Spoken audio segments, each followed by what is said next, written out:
humanity has yearned to understand itself and its relationship with its Creator.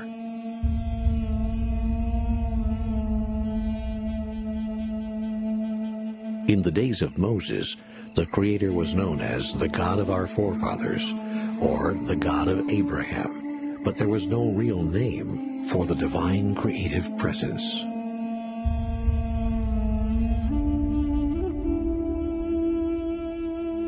Then one day, Moses, who was just a poor shepherd, came upon a burning bush, and yet the fire did not consume the bush. A voice spoke to him, saying that he must go unto the Pharaoh Ramses and demand the release of the Israelite slaves. When Moses asked who he should say sent him, God said, "I am that I am." For the first time in history, God had a name.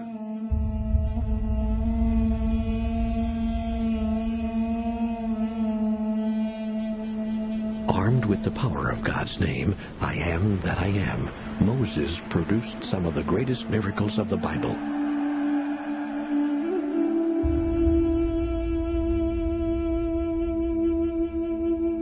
Religious authorities, recognizing the name's awesome power, declared that uttering it was the highest blasphemy. And so its strength was unrealized, misinterpreted, and misunderstood.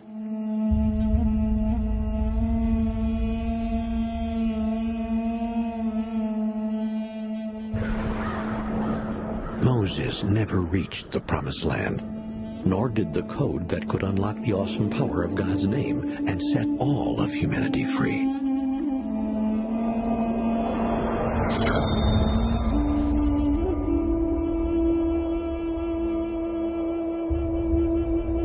A code that could set humanity free. It may seem impossible, but Moses learned something from God that day that changed the world. In fact, we still talk about the miracles he produced. When God gave Moses the name, I am that I am, there was a simple code that went with it that unlocked the true power and meaning of the words. But then the name of God was banned, and uttering it was sometimes even punishable with death. And so the code was lost. A code is a system of letters, numbers, or symbols that communicates information when converted into normal language. If the Moses Code could unlock the power of God's name today, is it possible that we would have the power to create miracles just like Moses did 3,500 years ago? For the first time, world-renowned scholars, psychologists, and philosophers will reveal the Moses Code and how you can harness its energy to change your life. Today we have the power to destroy the world many times over, but the Moses Code unleashes a new kind of power, one that creates worlds and helps us fulfill our individual and collective destiny. Incredibly, the Moses Code is far simpler than you may have imagined. Most of us were taught that the name given to Moses was, I am that I am. That doesn't make sense without the code. In reality, the name was much simpler. The Moses Code is a common symbol, something that we see and experience every day. The Moses Code is a comma. The Moses Code is a comma? A comma. I don't think so. I am that I am with a comma. We're not saying that the Moses Code is a comma. We're saying the Moses Code needs a comma. I am that, comma, I am.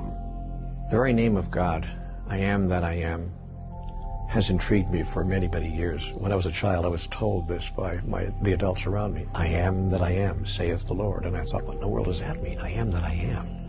Then one day a spiritual teacher said to me, I want you to change your life in 24 hours. I want you to walk down the street for 60 minutes today, and I want you to look at everything you see, and I want you to identify personally with that, whatever it is, the grass, the flowers, other people, the wino, the rich person driving by, the chauffeur-driven Cadillac, whatever it is. Just look at it and say, I am that. So I did that. I walked down the street. I was with a friend, and I was saying in my mind, I am that, I am that, I am that. Whatever I looked at, if I saw violence on a TV screen, I am that. If I saw something beautiful happening in the park between a mother and a daughter, I am that. I was just saying that to myself and allowing myself to identify with all that is. And the friend that I was with looked at me and said, "What are you doing?" And I said, "Oh, I'm just saying I am that." She said to me, "No, you're not that. You're not that. You're you." I said, "No, I am that. You don't understand. I really am that." She says, No, you're you. You're really mixed up in your head." I said, "Listen to me. I am that. I am." And then I said, "Oh, my God. Did you hear what I just said? I just said, I am that. I am." The great name of God, I am that I am, has been misunderstood from the beginning of time. It's simply God's simple way, God's very human way of saying an enormous truth. I am that. I am.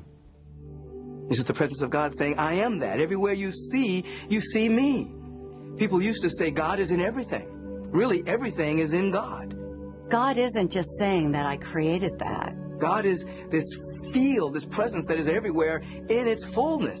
God is saying, I am that. I am that. I am that person. I am that. I am that experience. I am that. I am every that there is. Many of us are still stuck at kind of a fifth grade idea of God. And so we have, I am that I am is this man in the sky with a white flowing beard and these big long flowing robes. God made us in its image, and we've been trying to return the favor ever since, meaning that we've made God in a man's image. And this I am that I am is out there, ready to decide capriciously whether to bless us or punish us for certain things. Now, of course, God can't be jealous because God's the only game in town. God is infinite, omnipresent, omnipotent, omniscient, so there's nothing for God to be jealous of. So that was a primitive mindset, projecting human emotions onto forces they didn't understand. And we project that presence outward instead of having a relationship with that presence inwardly. If God actually is each one of us, then that would mean that each one of us is an embodiment of God. If that's true, then what would the possibilities be? What could we create? So we're walking to the wall now, where we're going to join thousands of other people encircling the entire old city of Jerusalem. But before we go there, we're going to explore 3 keys for unlocking the experience of being an embodiment of God, actually feeling in our bodies. And we're going to use 3 letters to do that, G-O-D, to help make it easier for us to remember. When these keys are applied to our lives, then we'll be able to turn that simple comma into one of the most transformative tools in history. The first key for experiencing ourselves as an embodiment of God is giving. We've all heard that it's better to give than to receive, but is that really true? And how can we give if we don't have enough ourselves? Mystics and saints like St. Francis said that it is in giving that we receive. Is that just a nice spiritual slogan? Well, it really only comes down to one idea that's pretty far out. That which we give to others, that which we give to the world, we give to ourselves. So whatever one wants to experience in one's own life, one chooses to give away. Now, of course, the thought is, how can I give it away if I don't have it? Because the reason I'm trying to draw it to me is because I don't have it. But the very giving it to another is what causes you to realize you've had it all along. There's a part of your brain called the limbic brain that is not time-oriented and it's not object-oriented, meaning it can't tell the difference between itself and others, and it has no sense of past, present, future. That timeless and objectless place in my brain receives what I'm giving because it doesn't know whether it's going out or whether it's coming in. Whatever it is that we are creating for someone else, our bodies experience it first. So when we offer the prayers or the thoughts, feelings, and emotions of a peace for our loved ones halfway around the world or between nations, we are experiencing that peace and that healing as well. And in this way, once again, we see the example that giving truly is receiving. So, if you criticize other people, your brain doesn't know you're criticizing them. It receives it as if it was self-directed. If you care for and give to another person, that part of the brain doesn't know which way it's going, so it always receives. The brain always receives as a gift to itself. but is given to another person. We don't even have physical contact anymore. We don't look at each other because of technology. We barely see each other face to face.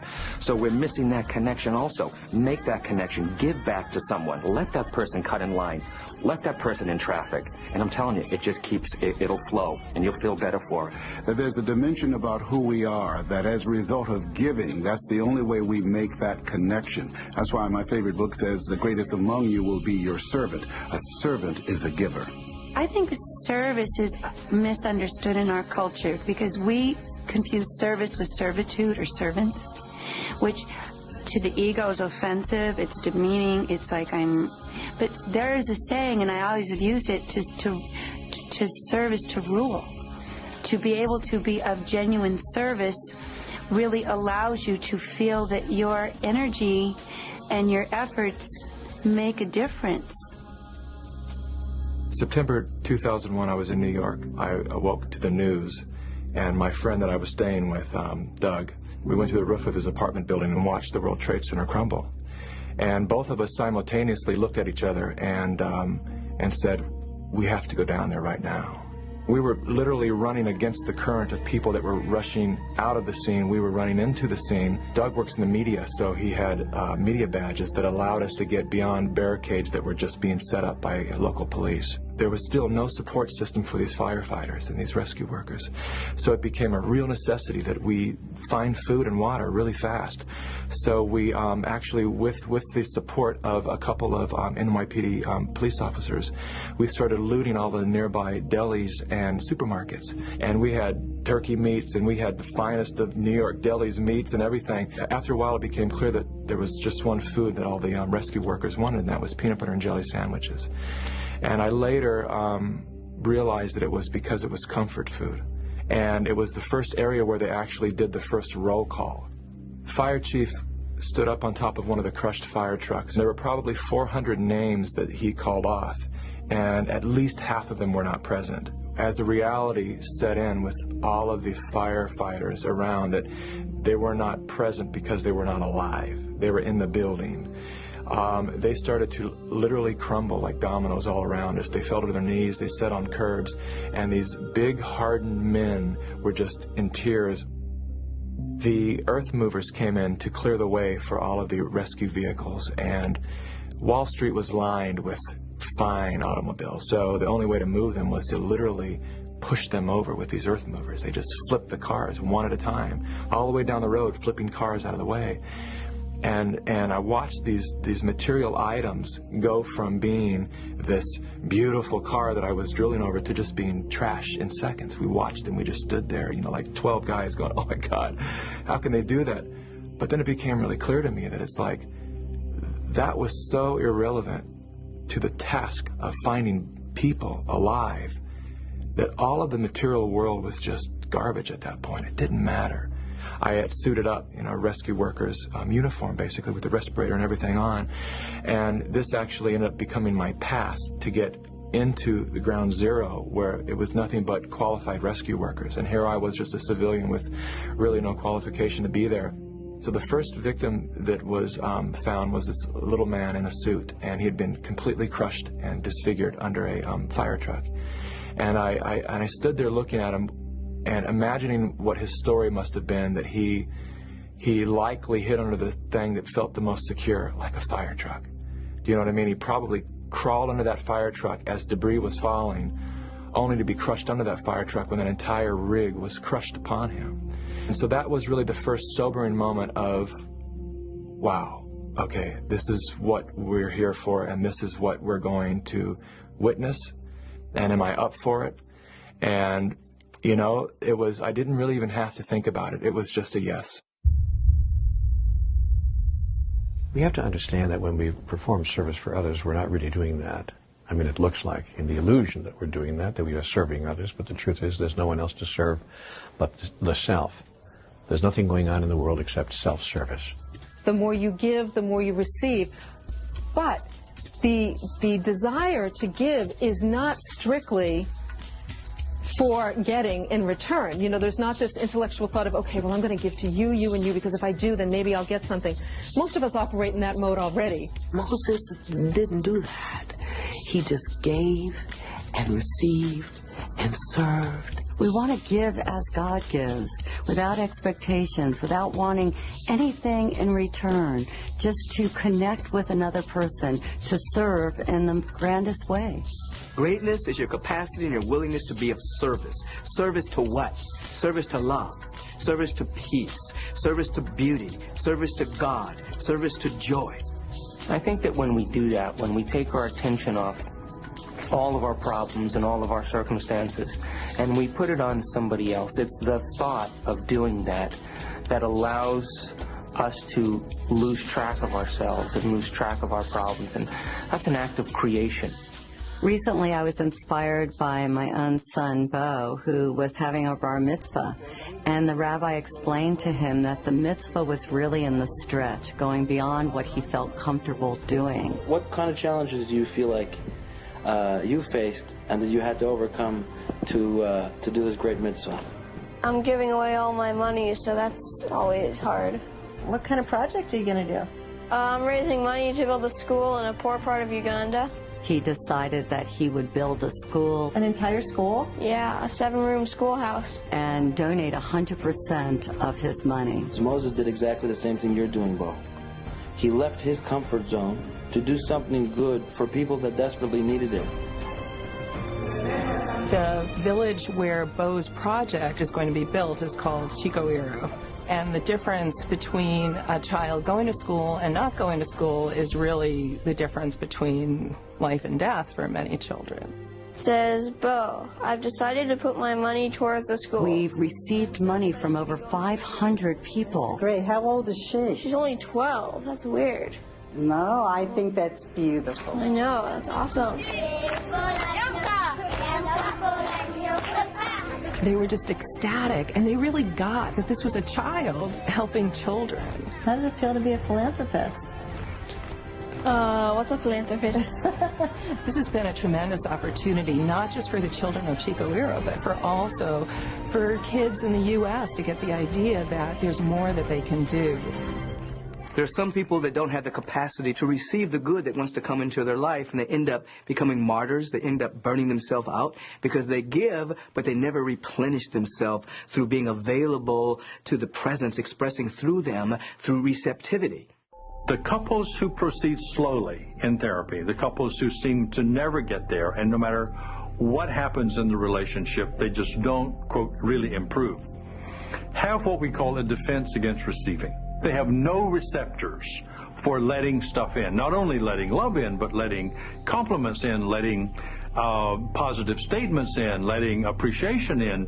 To surrender yourself enough to be able to receive, first from God, the Holy Spirit, and then from those around you, I think is one of the most sacred acts that we perform. The complete whole state is an individual that gives with ease and with grace. They're here to give, to share their gifts, their time, their talents, their capacities, while at the same time they're in tune with the fundamental order of existence, their real being, and they're receptive to this flow through them. They can receive love. They can receive intuitive hits. They can receive wisdom and guidance. They can receive the beauty that is everywhere. So there's a complete cycle, and ultimately giving and receiving are one. Most of us have heard prophets and sages and enlightened beings say that we're all one. But we look out at the world and we see separation everywhere, so how can that be true? Does that mean that I'm one with Jack the Ripper as well as Mother Teresa? Does that mean that I'm one with you? Are these just airy-fairy ideas, or could this be the next step in all of us realizing that we're actually an embodiment of God? The fundamental principle that you find encoded in all major religions, all authentic spiritual paths, is this spiritual idea called oneness. That we are at one with life, we're at one with the presence of God, we're at one with each other. We find that in all the traditions. Hear, O Israel, the Lord our God is one presence, one power. The Atman, the Buddha nature, the Christed one. It's in quantum physics. Rupert Sheldrake, the unified field, one presence everywhere. This oftentimes doesn't seem to square with physical evidence, primarily because the average individual sees the world through the filter of a sense of separation. They see the world through their senses. And if you're more in the ego, then you're going to sense survival fear, this angst that you've got to get yours, that it's all about getting. Through spiritual practices, you go beyond the sensory realm and you enter into a field where you see, not with eyesight, but with insight, that everything is connected. The scientists, the quantum scientists would call it a unified field that is everywhere in its fullness, that is undivided. That's what being awake means, is to say, well, I'm dancing in this illusion of separateness, but I'm not separate. For once an individual is broken through, then all the things on the surface that seem separate begin to work together for our good, because we're now in tune with everything on the invisible level. So you end up working not harder, but you end up working a lot cleaner, a lot easier, because you're in tune with all of life. So you're not trying to make something happen on the surface, you're trying to make something welcome on the invisible side of life. So oneness is the primary principle. It's the linchpin of power. We're at one with God, one with love, one with life, one with all the power that there is. Until we're willing to embrace the totality of our humanity and our divinity, we can never be in oneness, because we're taught to say, I'm not that. We're taught to say, you know, I see something I don't like, so I don't want to be that, and we push that part of ourselves aside. And at times, all of us, including myself, at times find it hard to be at one with someone or someones that either don't agree with us or that have values that would be we believe to be totally destructive. These days, I'm having a lot of trouble with phony people. And I can see that I don't like that part of myself, that I'm always searching for ways to be more authentic and more real and show more of myself, even as a teacher. I finally went to take my first nap in 40 plus hours. I really don't know. It was kind of timeless there. And I found an apartment building that had been completely abandoned. And so I went into the lobby of this apartment building, and I found a couch, and I dusted it off, and I laid down on the couch with my face against the back of the couch, and I cuddled up, and I bundled up, and probably about a half hour into my sleepless nap, I could feel the little man, the first victim that we found, the little man in the suit. I could feel him kneeling behind me, and I could see it vividly. He was kneeling behind me, his disfigured face staring at the back of my head. I could feel his breath on the back of my neck, and I was pretty terrified. And I just laid there for, I don't know how long it was, 5 or 10 minutes, just thinking, what is he doing? And I was still and quiet long enough for that voice, that voice, whatever you want to call it, my internal voice, that said to me very loud and clearly, this could be your Vietnam, or ... And it just left me kind of hanging like that. I didn't know what the ... was, but I knew what this could be your Vietnam meant, having grown up seeing all of the ex-vets with all of their drama that they've brought back from the war and their flashbacks. Having just had my first Ground Zero flashback, I knew that this could be something that could stay with me that way for the rest of my life, and it could probably trouble my future. And I knew that the answer to the or was back out on the rebel.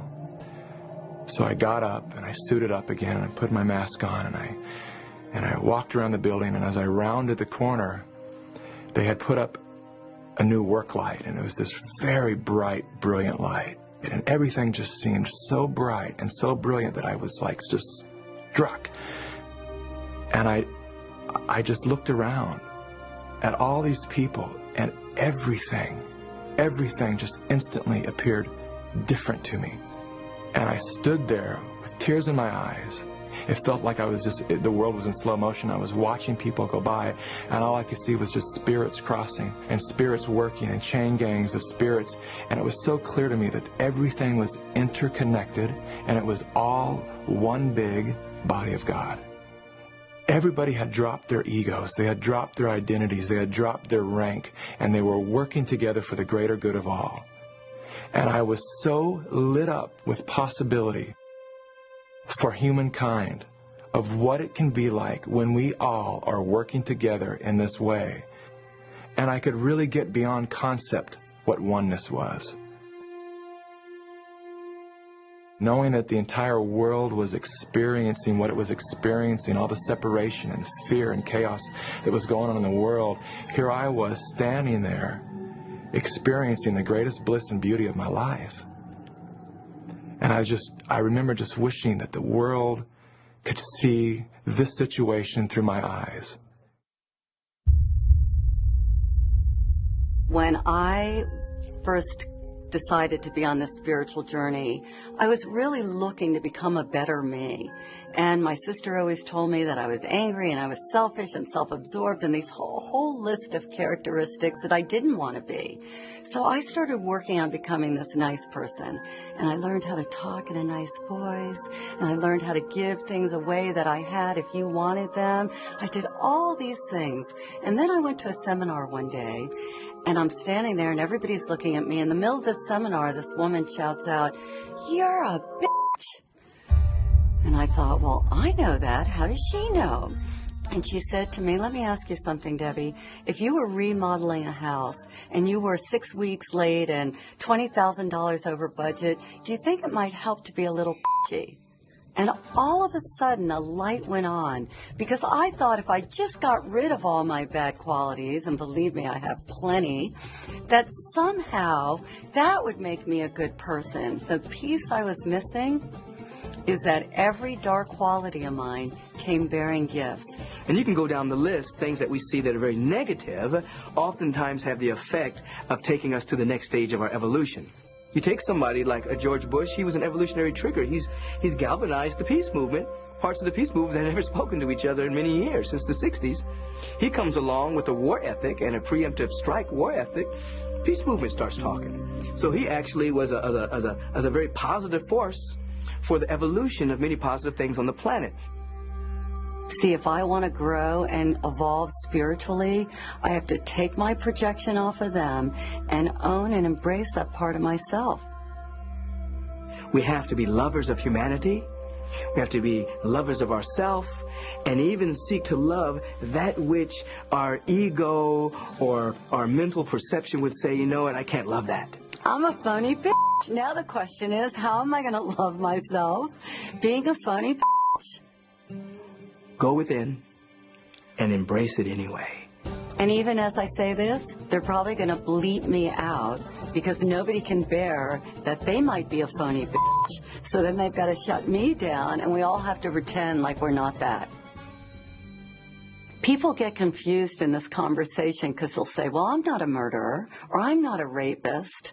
But I would say, find out what kind of person would be a murderer. What kind of person would be a rapist? Those are the questions that we must ask ourselves, because maybe a rapist would be somebody who's wounded or sick. We all have a wounded part of ourselves. We all have a sick part of ourselves. We all have a twisted part of ourselves. And even though we'd like to fit into the ego's ideal of being a perfect human being, we're not. We're all that there is. And when we can open our hearts and have compassion for the part of us that might murder, we have no idea that if we're capable of that, especially if we're living and watching this film. But maybe in the right or wrong circumstances, we are all capable of anything. The most beautiful, glorious act of greatness, and what we would consider one of the most horrible crimes against humanity.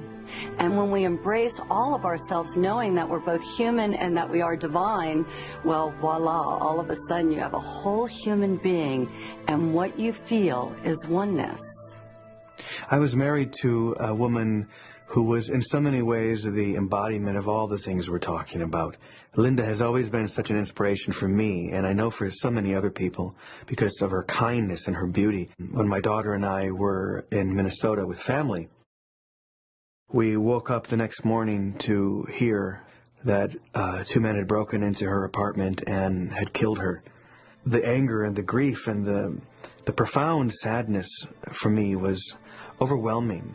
My daughter and I and a couple of others, we were talking and crying. It was very late at night, and my cell phone was beeping because the battery was wearing down. And so I just hit the button to turn the power off, but for the first time it didn't go off. Something very different happened. And the one and only picture that I had of Linda on my phone flashed full screen and froze there, and we felt her so profoundly connected with us.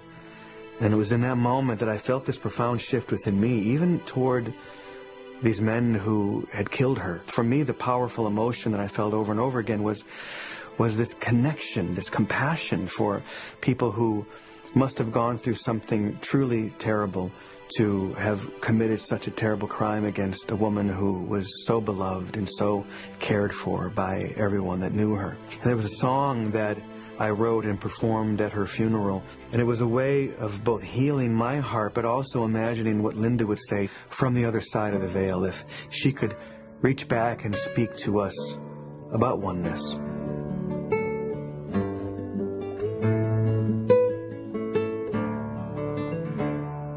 And if ever you forget me, just call me by my name, and my soul, it will answer time and time again. And if ever you should leave me, I'm never really gone. You can find me deep within you, in the one.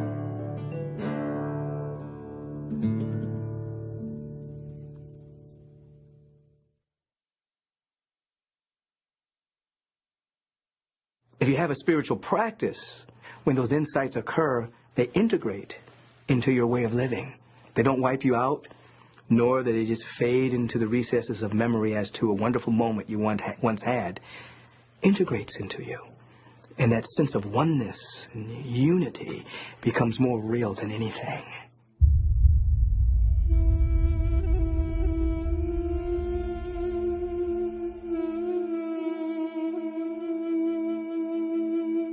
Do you have a destiny? Moses believed that his destiny was to lead the Israelites out of Egypt into the Promised Land, while on the other hand, Forrest Gump felt that life is like a box of chocolates and you never know what you're going to get. It can be a little scary trying to tackle an idea so big, but it might be worth another look, since the final key to experiencing yourself as an embodiment of God is to uncover your deepest yearning and your reason for living. The calling is always upon us. There's always something within us that wants to become conscious of itself as us. It's called the next stage of our evolution. There's something within all of us that we must express. So Moses represents you and me, an ordinary person on an ordinary day having an extraordinary experience, where Moses climbs a mountain and there he has an encounter with a presence that shows up as this flame in a bush that is burning, but the bush won't be consumed, meaning that the source of this presence isn't in the material realm. The source of this presence comes from and is presencing that which is divine and eternal. And Moses doesn't know quite what to do with this, as either you or I would do. He knows there's something in him that knows this is about to completely transform his life. Now, I consider myself a fairly spiritual person. But if I was sitting here today and the bush were to start burning, in my mind, I'd go get the fire extinguisher. The bush is always glowing. I had an opportunity to be with a powerful shaman in Africa a few years ago, and we were traveling at night, and I was kind of stumbling, and they were just walking through the jungle like it was daylight. And we went out to a clearing and had this very powerful experience out there. And after the experience, everything was lit up. Everything was aglow with this fire. The leaves were on fire. The ground was on fire. Everything was aglow. And I was aware that these individuals that were taking me through the jungle, they were seeing like this. They had this night vision that allowed them to see the luminosity from all of nature. And in that instant, I had the same thing. I had that kind of a spiritual night vision that allowed me to see that everything was ablaze with the Spirit of God. And I thought about Moses seeing the burning bush. At that moment, he was in transcendent awareness, that he could see clearly that God is everywhere and everything is aglow with this fire, this power, and this presence. Moses was having a good day. When Moses asks the bush, asks this flame, asks this presence, who are you? He hears, I am that I am. And we don't know whether the conversation is actually audible in human terms or it's a transmission from the knower that is everywhere present into his heart. But nevertheless, this communication says something. And the communication is this: there is a journey that you are to take.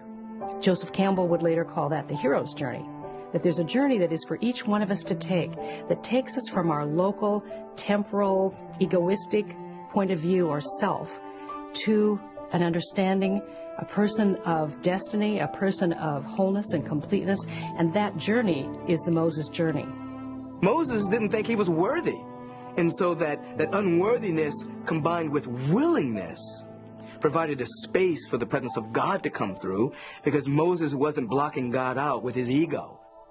So the rest of the story is both a literal story, a historic story, but it's also a meta story. It's a story of you and the story of me. And all the characters in that story are parts of ourselves. So Moses is then told that he must go and free the slaves. And he is to take them to the promised land, or to fulfillment, to the land of milk and honey. And he questions, I can't do this. I mean, he stutters, he can't speak well. He's like, who am I to do this? And you and I feel the same way. When a dream, an idea, a calling, something calls to us about make a difference, give something, do something in your local community, do something for the world, do something for your family, do something. And right away we feel like, oh, I'm not up to it. I don't have what is required. I'm not enough for that. I think everyone has to come to grips with the fact that if there's a destiny within all of us, there's something calling all of us, and we are presently not the person that can deliver that destiny. We grow into it as we say yes to it. There's an old statement that God does not call the qualified, God qualifies the called. So that when we answer that call, then the presence qualifies you. It qualified me. I didn't have all of the skills. I didn't have the resources. I didn't have the money. I didn't have the space. Didn't have anything. But God qualified me through my yes. So people showed up, resources showed up, buildings showed up, individuals who could catch the vision that I was articulating showed up. And then I changed. I grew. So the person that said yes is not the same person sitting here today. The person that's sitting here today saying yes to the next stage of the vision will not be the person that inherits and articulates and manifests that aspect of the vision. We're constantly evolving and growing and unfolding based on our ability and our willingness and our capacity to say, yes, I'm willing, yes. And so Moses agrees to the journey. And there's that part of us that says yes to our own destiny, that says yes to our purpose as we discover it. And then, of course, comes having to encounter Pharaoh. Not only the historic Pharaoh, but the personal Pharaoh. The personal Pharaoh is our intellect. It's the part of us that's all made in agreement with the kingdom of our lives as we've known it, with everything just as it is, the status quo, the comfort zone. And then there's this part of us that wants to emerge, this part of us that wants to make a difference. And there's a whole argument that goes on internally about, no, I'm not about to make that change. And ultimately, in this story, which is your story and my story, the hero's journey, the trouble builds up, the trouble gets tougher, things get more and more complicated. And finally, in desperation, Pharaoh says, okay, go ahead, take the people and go. Now, the thing that I find very interesting about Moses is that he had a speech impediment. We don't know what kind it was, but one might think, why would God choose someone with a speech impediment, let's say a stutter? to deliver 4,000, however many, unruly Israelites into a new way of being. So here they are fussing and arguing among themselves, and Moses with his speech impediment, you would say, why does God have such a sense of humor? And you say, why would he choose Moses? One of the reasons why God could use him is because of his humility. And oftentimes, people that seem that they're lacking something within themselves, they become great vessels and great vehicles for the power of God to express through, because there's nothing to inhibit the flow from expressing through them. Very often we think we have impediments or limitations, and we don't think God can use us, but God will take your limitation and use you and it to deliver somebody else into a new place and a new way of being. So the sea opens, and then the real journey begins, because they spent 40 years in the desert.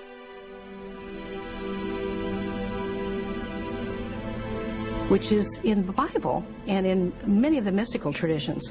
40 is symbolic of simply this, the amount of time required for transformation. Noah has 40 days in the flood. Jesus has 40 days on the Mount of Temptation. Moses has 40 years in the desert. It's the amount of time required for the transformation. And for some of us, this is our 40th moment right now. Watching this right now, we know that this is the moment when the life we've lived is not sufficient to the purpose that we're being called for. I think it's useful for us to understand why the soul came to the body. The soul came into physicality in order that it might experience itself, express itself in the physical world as who it really is, thus to know itself in its own experience. So the fear is that if we identify the I am that I am with the I am that I am, that somehow it makes us pretending to be something we're not being, or taking on something. But what if it's just the opposite? What if by saying that I am an opportunity for the I am that I am to presence divine love through my hands this day to a child that I'm teaching, or to an old person I'm helping carry the groceries, or to someone that I call who's in pain or hurting in some way, and I'm the voice that comforts them? What if when we give ourselves just the possibility that if we allow ourselves, the I am that I am might be an avenue through which the I am that I am, that is God, that is the presence, that is the power of life itself, might find a way, an entry point to make a difference for good right here on planet Earth. But we got to be careful here, because when the ego starts to think that it's God, it just gets arrogant, it gets greedy, it takes us over completely. It's not a pretty picture. We have to dip into our soul, to our essence, in order to be all that there is. The difficulty is this. We're a mixture of a constellation of different identities that have emerged for different reasons. We're mothers, we're fathers, we're brothers, we're sisters, we're employers, we're employees. There's all kinds of identities, and every single identity is pulling upon our energy for its survival. However, there is a central identity, which is the I am presence. There's a central identity which is not in comparison with all other identities or in comparison with anybody else. It's the image and likeness of God. It's a unique configuration of infinite potential, infinite possibility. And within that core identity, it is speaking, it's calling our real name and inviting us to greatness. It's inviting us to be more ourselves. Remember, it's the still small voice. We have to get quiet enough to hear it. And through spiritual practice of prayer, lowly listening, of meditation, after a while you're able to tell the difference between the voice of one of the constellation of shifting identities or the true voice that's coming from your soul that wants you to be great. And the definition of greatness is your capacity and your willingness to serve. When we get past survival, when we get past those small-minded things, then the only thing the soul wants to do is to make a difference, to give to humanity. What can I do? There's so much you can do, you can't even believe it. Right at the end of your fingertips is a whole world of your possible creation. And it is ignited, it is inspired, it is embraced, and it is in fact experienced in extraordinary ways the moment you decide to be in service, not just to the world, but to the world of your own creation. when that central voice begins to speak, and it's still and it's small, it's calling you to a greater degree of service, and a greater degree of serving humankind, a greater degree of serving your family, a greater degree of serving everyone you come in contact with. That's one of the ways you can tell the difference between that voice. Is it calling you to serve, or is it calling you just to take care of yourself? If it's calling you just to take care of yourself, it may be coming from the ego. The question often rises for us, so how do I know the difference between God's will and my will, and do I have a will? What do I do with my will? And my understanding of that is that, where is God? Jesus said the kingdom of God is within you. So within us, we know we have the Pharaoh part, or the intellect, or the part of us that argues for circumstances that we know. And then there's the prophetic part, or there's the part of us that does have a destiny, that does have a call to make a difference for good. And so when we align the Pharaoh with the heart, then we align our will with God's will. When we enact creation, we are emulating the Creator. And the result of that is that we feel good. We feel love. We feel expanded. Your soul needs inner peace, it needs contentment, love, creative expression, and of course divine connection. Those are the qualities that make you feel good. You're actually wired so that you'll know you're on track by the aliveness you feel. I am that I am. And it's in your being, your embracing of the presence and standing in that you give the greatest gift that you can to the world. And so the understanding about that and the living from that is the journey. Of Course in Miracles calls it the 18-inch journey from the head to the heart. In that moment, standing there, overlooking ground zero and all the chaos that was going on, arose my life destiny. All my selfish pursuit of trying to get what I needed to get and be where I needed to be in my life just seemed ridiculous. I knew that from that point on, my life would be about all of us. It would be about community. My heart was so filled with possibility of what we're capable of when we're working from that point. Because I know it's possible, my whole life now has been about recreating that community.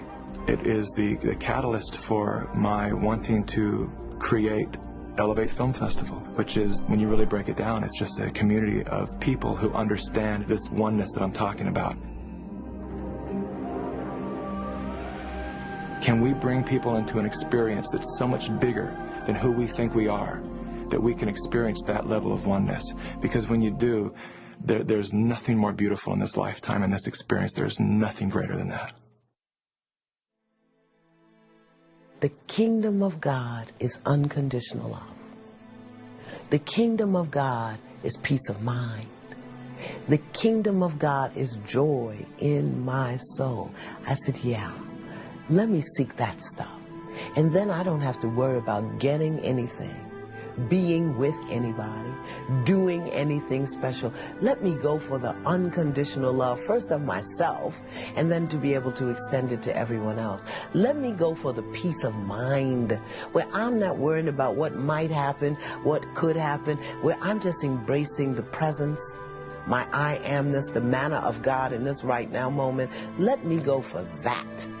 And let that trickle down and fill every other aspect of my life. That's the kingdom. To that degree that we begin to know who we are, that who I am behind my eyes is the same person that you are behind your eyes. And that's the kingdom, and that's the connection that connects all of us. And as we get closer to that, then we begin to manifest the attributes of that in our life and our daily living. So once I really understood what the kingdom was, oh yeah, baby, I want to seek that. So paradoxically, in that moment, while the world was experiencing chaos and confusion and fear, I was standing there experiencing my first true experience with God.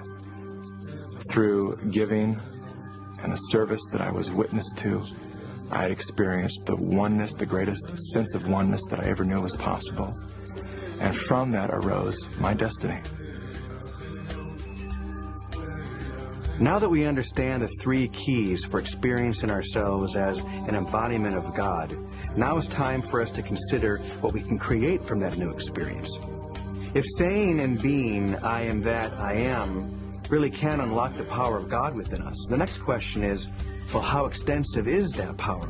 Can we move mountains and create miracles like Jesus and Moses? Are these just fantastical ideas, or can they really change the world? I is the creative factor of the universe, and when you add am to it, what you get is the movement of the creative force of the universe. So every time you say I am, you are creating movement. Think of it this way. We say, I am broke. Yes, and that's how you stay. I am lonely. Yes, and that's how you stay. But if we were to begin to use the creative force and energy of that name, I, and the movement of am, to say, I am whole, I am holy, I am complete, I am beautiful, I am gorgeous, I am wealthy, I am, we begin energy moving in our life, and we re-educate our souls. That's all Moses had to do, was to bring that oneness, that creative energy of God, and put an action to it. And Pharaoh had no choice but to back down. He recognized what he was dealing with. He was able to take the I am presence and lift up an entire nation to see who and what they really were and whose they really were. There's actually a way to activate this creative energy through a process that we can practice every day. And the great thing about this process is that it applies to almost every area of our life. And you can remember it with 5 simple words. And guess what the words are?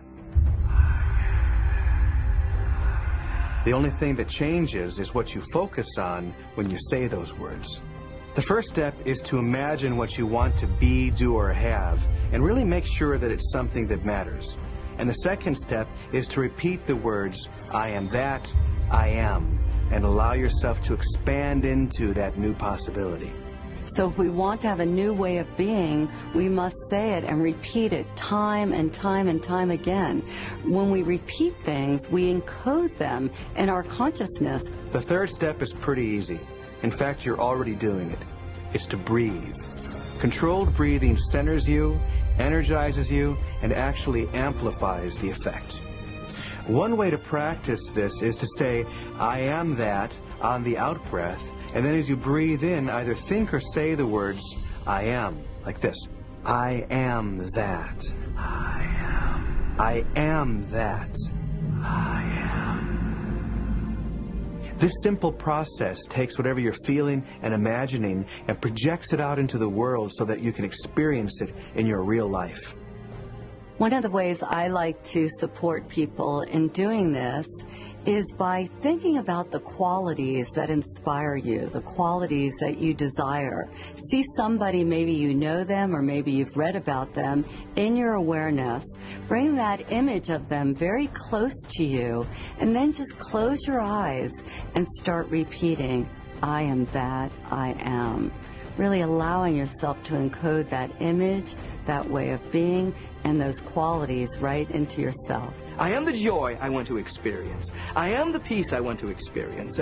I am the beauty I want to realize. I am the abundance I want to realize. And through the power of that declaration, through the flow of that kind of energy, it manifests in and as your life.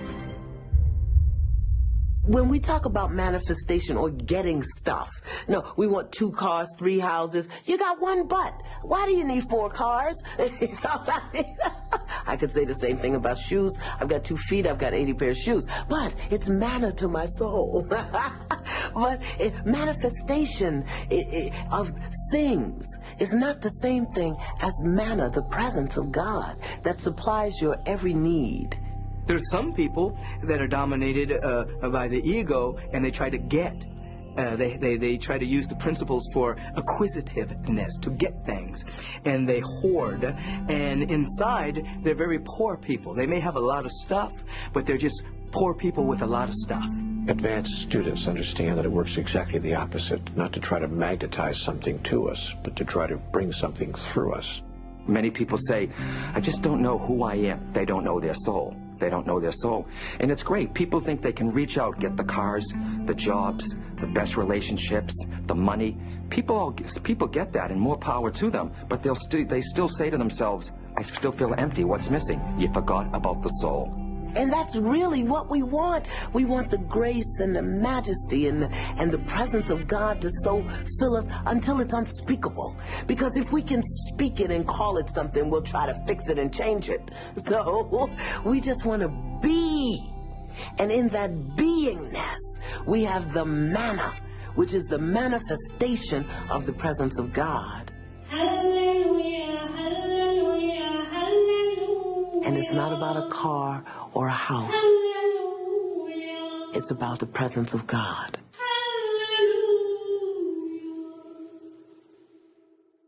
Truly embodying the God presence isn't just about being saintly and having this upward connection to the divine that we would call mystical and enlightened, but it also requires that we fully inhabit our bodies and fully be in our sensuality, our sexuality, and really combine and fuse those energies. Love is God, God is love. So you are God, you are love.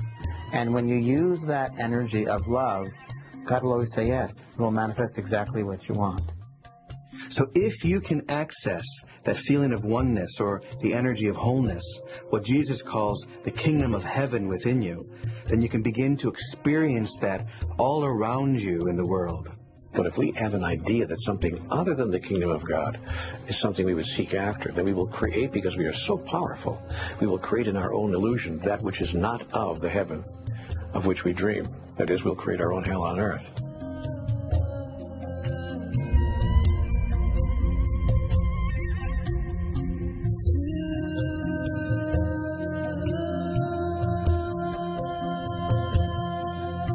Moses and the Code never made it to the Holy Land, and since then Israel has been in constant conflict.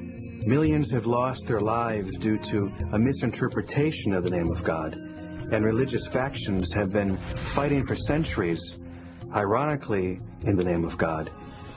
The thousands of people of all races and religions are flying in from all corners of the world, armed with the powerful intent to finally bring peace to the Holy Land by literally embracing the old city of Jerusalem.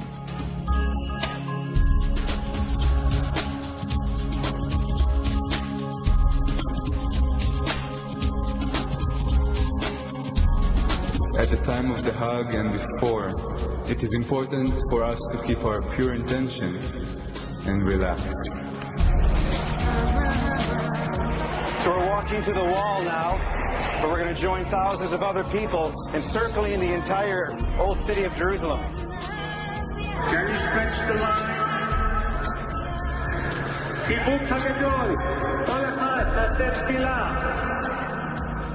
We're here facing the wall, so as you breathe out, you say, I am that, meaning I am that peace in Jerusalem. Feel the peace radiating from this city.